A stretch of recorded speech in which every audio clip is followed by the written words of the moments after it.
This episode is brought to you by Progressive Commercial Insurance. Business owners, meet Progressive Insurance. They make it easy to get discounts on commercial auto insurance and find coverages to grow with your business. Quote in as little as 8 minutes at progressivecommercial.com. Progressive Casualty Insurance Company. Coverage provided and serviced by affiliated and third-party insurers. Discounts and coverage selections not available in all states or situations. What would you do if you worked at Google and realized a digital crime ring was being used to defraud advertisers? Google's CFO, George Reyes, he asked, so you're telling me it's 2 weeks before the end of the quarter, and there's over 100,000 machines that could potentially click on Google's ads and defraud Google's advertisers. How much revenue should we not take credit for? But what if it doesn't stop with Google? In the Equifax breach, approximately half the social security numbers of the country got stolen. But just last year, an organization called National Public Data got breached, and all social security numbers of all Americans got stolen in that breach. Your money, your identity, your digital fingerprint, your social media likes and dislikes, all for sale. And now there's a new player in the mix. Yep. AI is getting really good at fooling people. Being able to tell the difference between what's fake and what's real, it was hard enough before. It's even harder now.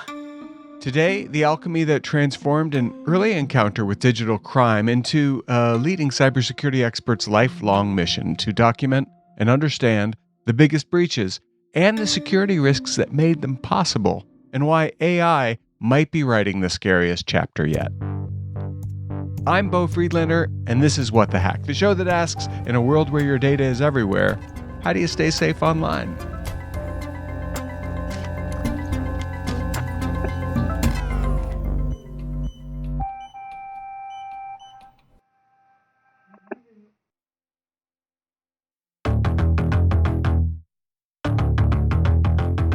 Neil Daswani, welcome to the show.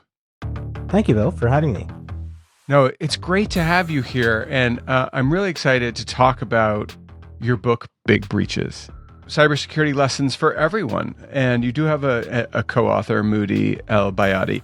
Moody and I were tied together at the hip at LifeLock. I was the CISO there, he was the CIO there.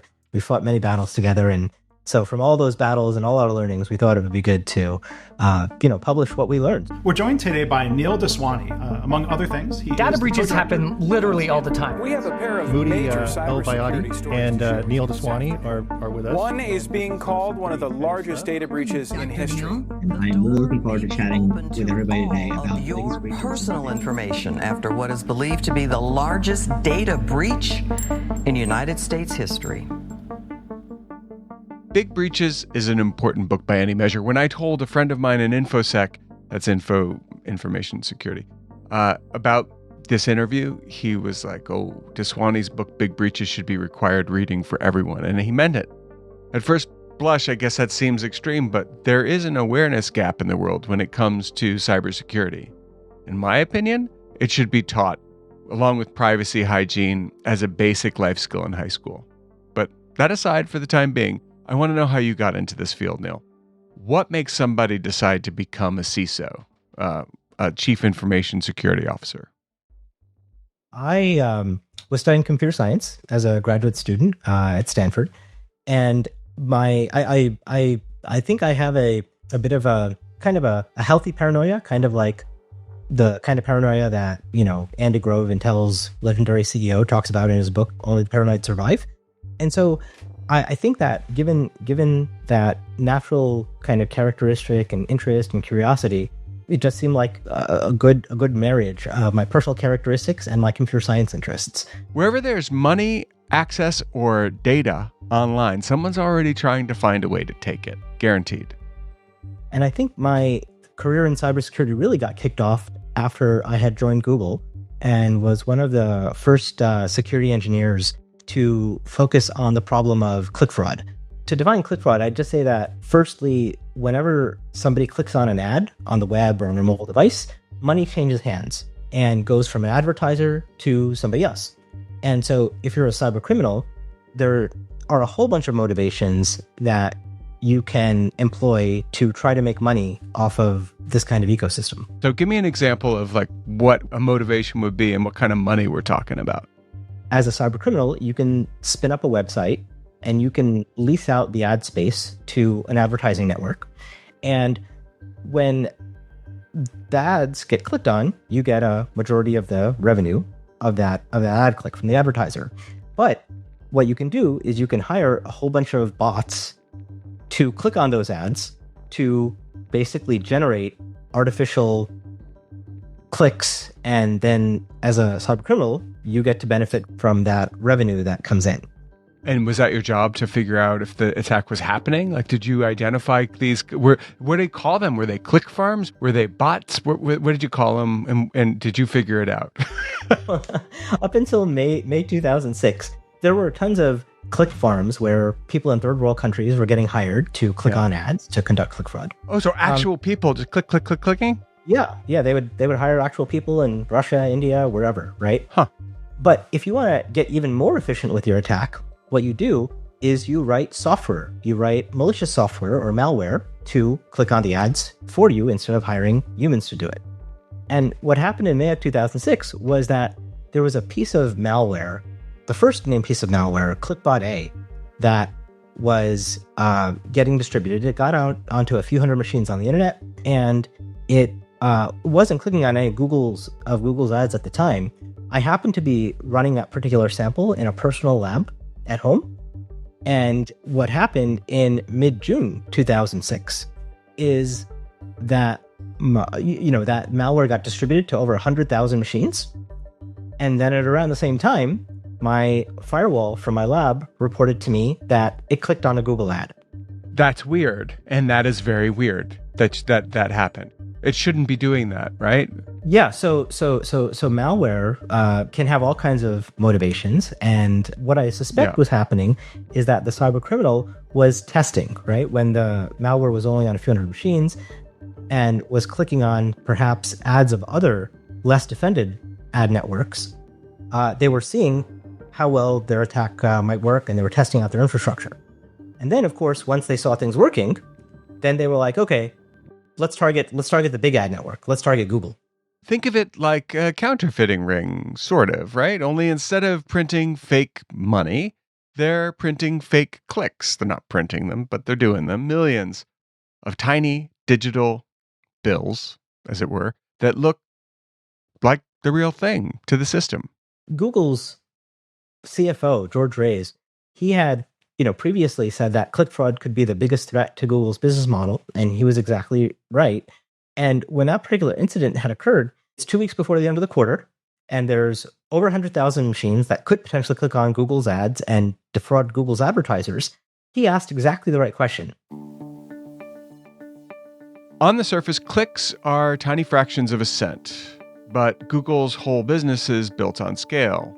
Advertisers pay for clicks and expect those clicks to be real customers. If criminals can fake clicks and funnel those tiny payouts into their own pockets, the immediate result is stolen ad dollars. And the even bigger worry is loss of trust. Advertisers only keep spending if the traffic and metrics actually mean something, right? If it converts, that's what it's called, convert. So, you listen to an ad and you're like, I want that. In my case, mushroom coffee. I didn't name a mushroom coffee, but if you want to send me a whole case of mushroom coffee, I'm all ears. Anyway, advertisers pull budgets, right? Partners demand refunds. Regulators start sniffing around, as they should. And the company, XYZ, they have to spend millions on detection and remediation, all while trying to prove its numbers are honest, which they may not be. Maybe they are. Who knows? It's a problem set. It's a problem set that doesn't need to exist, but it does. In short, it's not just fraud, it's an attack on the product Google sells, right? Trust. Well, Google doesn't scream trust to a lot of people. I mean, they did have the slogan, "Don't be evil," and they had that because, well, one would assume there were certain tendencies, but at any rate, trust. Google's CFO, he asked, how much revenue should we not take credit for? I was, honest engineer. I said, I don't know, but I committed to my management that if you give me 2 weeks, I'll figure it out.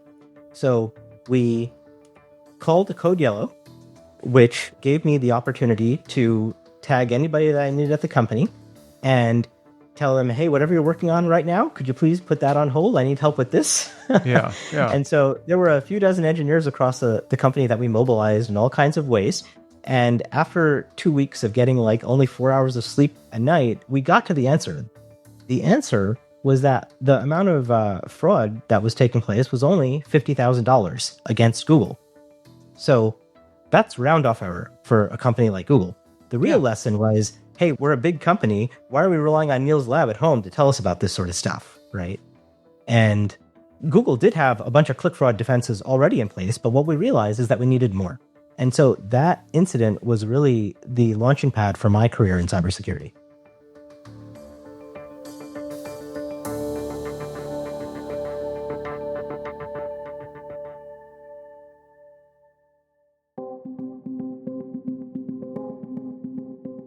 Do these click farms sometimes, or not click farms anymore, but bot networks, can they actually rack up a lot more in fraudulent clicks? Yes, absolutely. There is potential for attackers to try to make a lot more money from click fraud. So in general, if you were to generalize, we are talking about well north of 6 figures, maybe 7 figures in fraud? Absolutely. Cyber criminals regularly monetize at those levels using a variety of attacks. Click fraud can be one of them. It's interesting because I don't think of click fraud as being like that huge because of tonnage, just because you can, nowadays the ads are sold at auction, big blocks, and it's not that expensive and you can buy things for micro pennies. But I get that it can rack up. Now, I think that Google's approach to this was to not try to battle it with mechanics or try to find every possible piece of malware that could do this. Instead, they took the approach of, we want to make click fraud economically unprofitable. And that's the reason that probably we don't hear as much about click fraud as we did many years ago. I know from having set things up in Google myself in the past that what they did was you have to be you to do it. Now, it's a lot harder to get in there as a criminal. And again, the way in, if someone's doing it, is by using somebody's personal information. There's an element of identity theft going on. Yes, that's right. So they have relied a lot more on vetting the identities behind the people that lease out ad space to websites, the advertisers. In fact, it would very often be, malicious actors from Russia, from China, from other geographies that would be conducting these attacks. And so that is also, you're exactly right, why identity is important. When somebody can steal an identity, then it gives them a launching pad to launch a whole bunch of other types of attacks as well. Which is why, I'm wondering, so what is your view now of the glut of personal information that's out there? You were at LifeLock, so you're aware of the peril. You know exactly how it is used. In your view, has it gotten better or worse since you were at LifeLock? So at LifeLock, I was glad to have the opportunity to help protect the identities of the several million LifeLock members. I was also responsible for securing a database that was used by one of LifeLock's subsidiaries called ID Analytics that had the credit histories of all 300 plus million Americans. That's the database that kept me up the most at night. We would use that to detect fraud rings proactively and help protect both our members as well as other people too. So there has been a lot of progress that's been made. There's still a lot of attacks that happen because in the Equifax breach, approximately half the social security numbers of the country got stolen. But just last year, an organization called National Public Data got breached, and all social security numbers of all Americans got stolen in that breach. I was at Cyber Scout before. I was with DeleteMe, and the high-touch identity theft resolution is one part that's really important, because if you are the victim of identity theft, you're going to spend hours, and I mean double or even triple digit hours, sorting it out depending on how far into your life and your finances and your property they've gotten. Now, in addition to that, some things are going to be hard to get back. And that's where that's where there is insurance for this now, right, Neil? That there's some places that will actually help you become whole again. Yeah, so the progression of identity theft protection services started with making the assumption that information about you can already be stolen. Well, and because once your information is out there, your name, your number, your life, your email, your shares, your clicks, it exists as a file, as a dossier. And it's not an account that you can change the password on, right? You can't. It's just out there. And in any cyber attack, you want to prevent as much as you can, but all preventative defenses may not be 100%, right? So you want to be able to detect then when the preventative measures have failed. You want to be able to contain the attack once it occurs, and you want to be able to recover from it as much as possible. And so as relating to identity theft protection, it is important to be able to detect when your information is getting abused. But one other important part is the insurance part of it. And so identity theft protection services typically started to give what were called service guarantees, so that if your identity gets stolen, a member services agent will help do all the calls that need to be done and reach out to all the different organizations that need to be reached out to try to recover from that. And initially, identity theft protection companies would give some amount of service guarantee, like say $1 million service guarantee to pay for those lawyers and attorneys and all the people that follow up and help. But one great advancement in the field that was first rolled out by LifeLock was to not just have $1 million in service guarantees, but on their higher end plan, what you'd get is stolen funds reimbursement insurance. So if working together with LifeLock, you were not able to get the money back, then up to, say, $1 million, they would then work with an insurance company underneath the hood to get you paid back dollar by dollar for what funds got stolen. Protection is catching up, but so are the threat actors. When we come back, how AI makes really convincing liars out of ordinary criminals.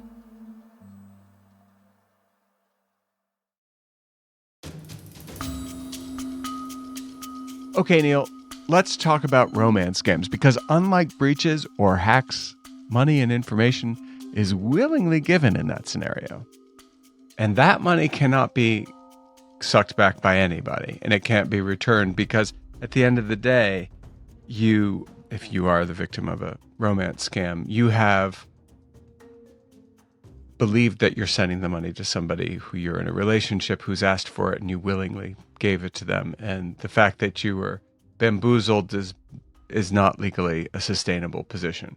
Anytime a chunk of change is moving, changing hands, you need to be extremely careful. And saying, once, twice, 3 times, is this you? Am I supposed to be sending this money to you? Can you confirm that you are blank with blank? And calling back and saying, did you just get a call about this confirmation? Making sure you're calling the real number. All of that matters, because we're now entering a world where AI is being used in the commission of various crimes. Now, let's start there. Everyone's talking about Sora right now, OpenAI's new program where you can create a persona and then make videos based on that persona. It seems to me that's a hop, skip, and a jump away from a deepfake generator that is very user-friendly. I do think that over the long term, there are many benefits that are going to come out of the use of AI and generative AI of all kinds. So AI is a dual-use technology. It could be used for good. It could be used for bad. I think one way to frame this is that prior to the release of ChatGPT 3.5 back in November 2022, many users would have trouble telling just what's the difference between what's real and what's fake with phishing messages, for instance. It was hard enough back then. And one of the challenges that's come due to generative AI is that it's able to generate much, much better phishing attacks, malware attacks, etc. So being able to tell the difference between what's fake and what's real, it was hard enough before, it's even harder now. And so I think that when deepfakes get used as part of wire fraud scams, romance scams, etc., we need to put more focus and more vigilance in that. To the point that I think until there's more defenses, more scalable defenses, one recommendation might be if that you're doing a dollar transaction, if you're doing a wire over a certain amount, like meet in person with the person that you're transferring money to, right? If there's an internal sponsor at a company that's buying something from a supplier, then if there's a in-person relationship and you can meet in person and look at that person's ID and authenticate them in a very strong way, that would be, much harder for a cyber criminal to just do remotely and online. AI can't shake your hand. The pretexting and the phishing emails now are better. And they're better because people are using generative equipment, software to create these messages. And they sound great. They sound exactly the way they're supposed to sound, even when they're hallucinating. I don't care. Even if they get it a little bit wrong. Try talking to me at 6 a.m. I get things a little wrong too. So that's one part of it. But the thing that keeps me up at night, when you were talking earlier, you said, ID analytics kept you up at night because of the sheer amount of data there that could cause so much harm. The thing that keeps me up at night now is like, what if every single AI prompt I ever put into the 3 different AI software companies I use right now got leaked? I guess it wouldn't be that big a deal because it's for work and you'd be like, oh, I didn't realize he was that dumb. But but the fact is, whereas I use it for work, I think more about children who are using it as a friend. And they're spilling their guts to this chat that seems like it's there and has empathy and is interested and caring, and it's not. What it's doing is it's gathering information. So I'll tell you that the level of responsibility and accountability that I felt I had for that database with all the credit histories, definitely kept me out at night. And I guess one thing I should mention is that a lot of the research for the Big Breaches book I had done before I had even started at LifeLock, because I had said to myself that, if we, God forbid, got breached for some other reason that, some other organization has already gotten breached, well, that's not good. If there was, some nation state that targeted us and whatnot, and there was some, 0-day attack that was used and it was super sophisticated, I mean, that's a different story. But, I took that responsibility very seriously. With regards to what you're saying around AI and to bridge things there, thus far, there have been breaches of AI systems. So, for instance, in March 2023, OpenAI had 2 breaches that took place. One was due to a software bug in a in-memory database that we were using called Redis. There was a concurrency bug in which third parties could see the initial prompts, conversation titles, responses that were going in. So the kind of concerns that you mentioned are exactly on the mark. And they had to shut down all of ChatGPT for more than 5 hours in order to address that issue before they were able to bring things back online. 5 hours. That's how long one of the biggest AI systems in the world went dark after a leak. 5 hours. 5 hours to patch, reboot, and pretend nothing happened. Nothing to see here. I mean, in another industry that had ground flights for days, but we don't have a TSA for this stuff. Right? Yes. We don't have the TSA, but we've had the events. And 5 hours is not a long time to shut something down that just did something bad. And what do I mean by bad? A breach is bad. We can agree. Breach, bad. So if we had that TSA, I'm going to go out on a limb and say they might be shut down for a week. If it worked, if they had to get the black box and they had to tell us exactly what happened. I know that's not TSA, but stick with me. We're still in air aviation security. If they had to go get that black box and they had to analyze it and figure out what happened, it would be a second before they let the Airbus take off again. And it was in the airline industry. Why doesn't tech have the same thing? 5 hours? Give me a break. If there's a real thing like that happening, I'm going to sit here with my arms crossed and say, show me it's not going to happen again. By the way, back in 2021, when the Colonial Oil Pipeline got breached, it was down for an entire week. Indeed. And when the Russian cybercriminal gang that did that attack, when Colonial Oil Pipeline wasn't able to ensure just the safety of all the people that even work for them for the oil pipeline, I mean, they had to shut down for a week, and then they paid the ransomware attackers. So I agree with you. 5 hours, not a big deal. 1 week of an oil pipeline being down, that's when ransomware was deemed a U.S. national security threat. So it's been good that there's been recognition of how important these things are. But, like you mentioned, there is no equivalent of a but TSA. I guarantee you 5 years ago, 10 years ago, you and I could have been sitting having lunch somewhere and we could have spun up half the things that happened since then and said this could happen. And so let's talk about the low-hanging fruit of this that could happen, and it's AI. I think that there still could be, and I know you think it too, that there might be a big AI breach. What are we looking at? Are they going to shut down for 5 hours?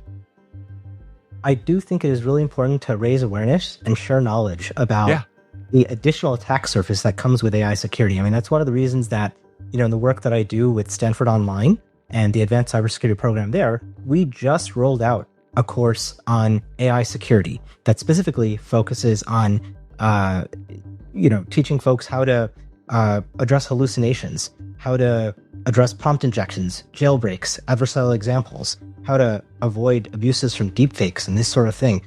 And that's why I think education is really important. But I do think that that is just a first step.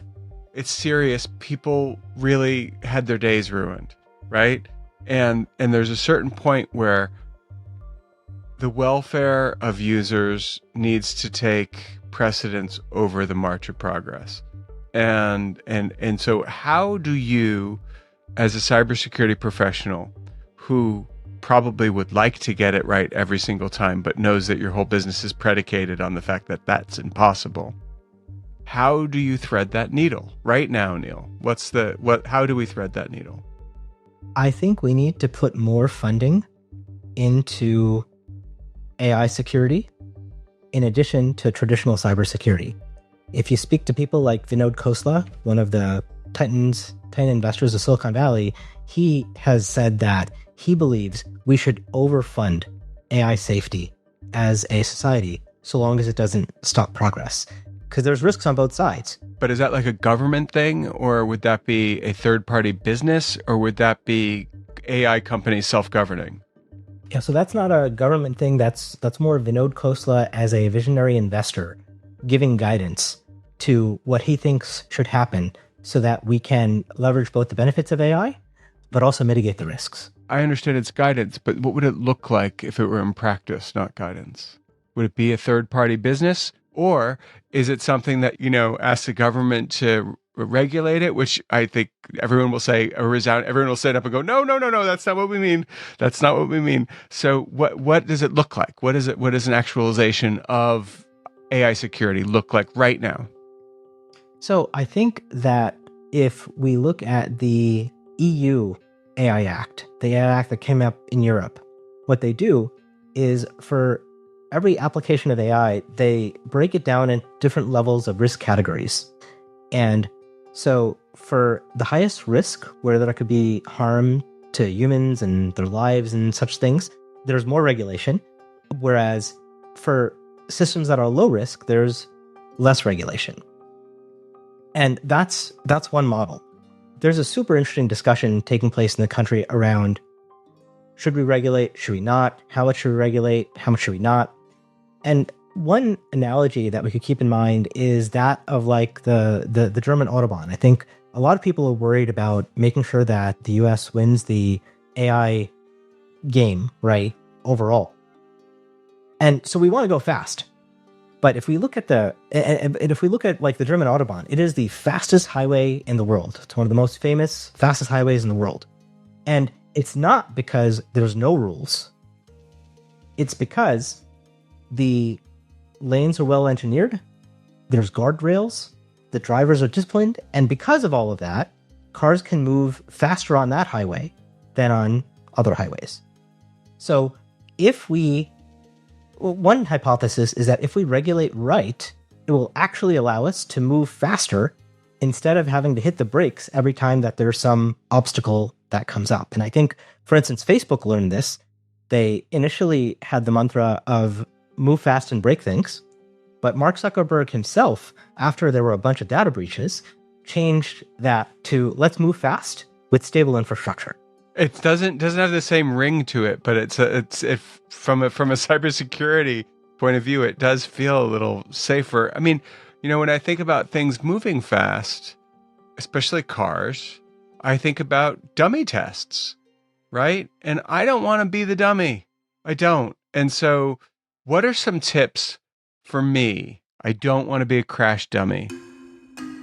For listeners to this podcast who want to move fast, who want to get where they're going quickly, but they don't want to be a crash dummy. They want to be safe, but they don't want to be sorry.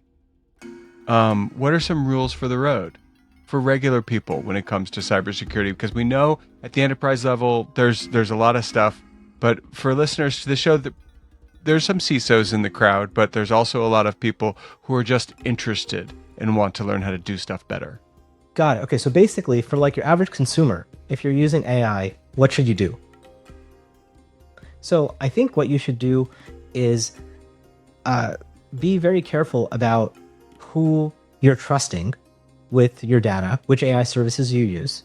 And, for instance, if you're using Google for a whole bunch of services, whether it be Gmail or this or that, and you trust Google, then maybe that's a reason to use Gemini because you already trust them. And they already have a whole bunch of your data anyway. And because they've been using Might AI as well for the keep past it all in the same years, place. Yeah.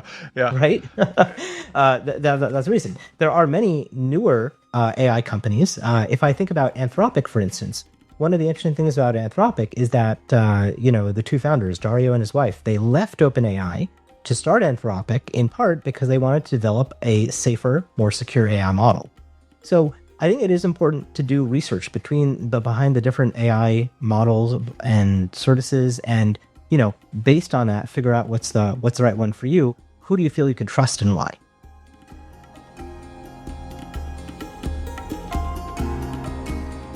Neil Daswani, thanks so much for being on What the Hack. The book is Big Breaches: Cybersecurity Lessons for Everyone.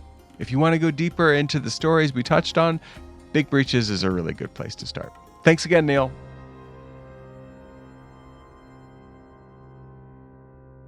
And now it's time for the Tinfoil Swan, your paranoid takeaway to keep you safe on and offline.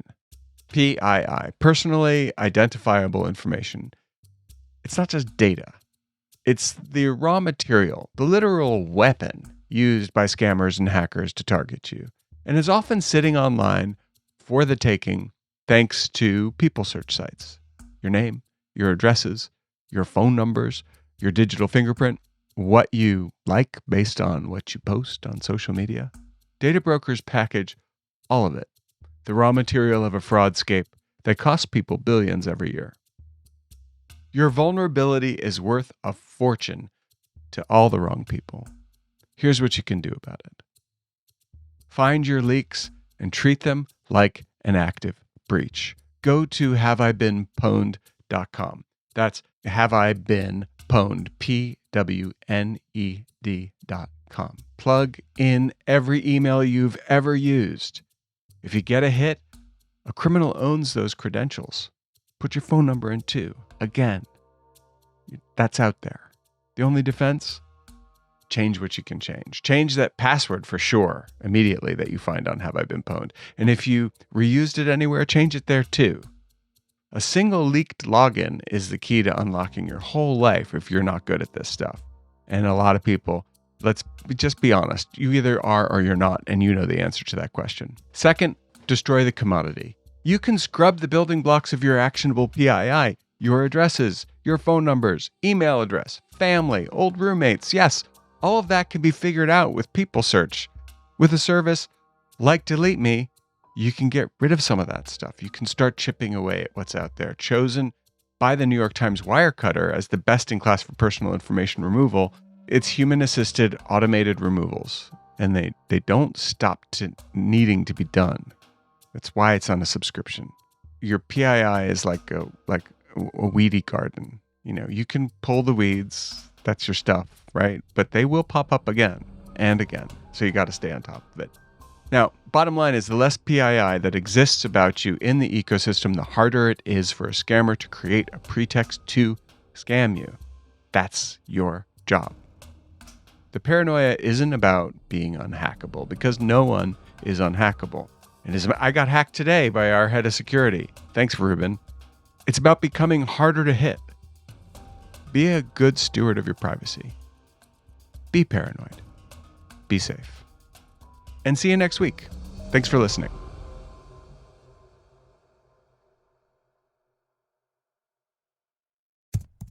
What the Hack is produced by Beau Friedlander, that's me, and Andrew Steven, who also edits the show. What the Hack is brought to you by DeleteMe. DeleteMe makes it quick and easy and safe to remove your personal data online, and was recently named the #1 pick by a New York Times Wirecutter for personal information removal. You can learn more about DeleteMe if you go to joindeleteme.com/WTH. That's joindeleteme.com/WTH. And if you sign up there on that landing page, you will get a 20% discount. I kid you not, a 20% discount. So yes, color me phishing, but it's worth it.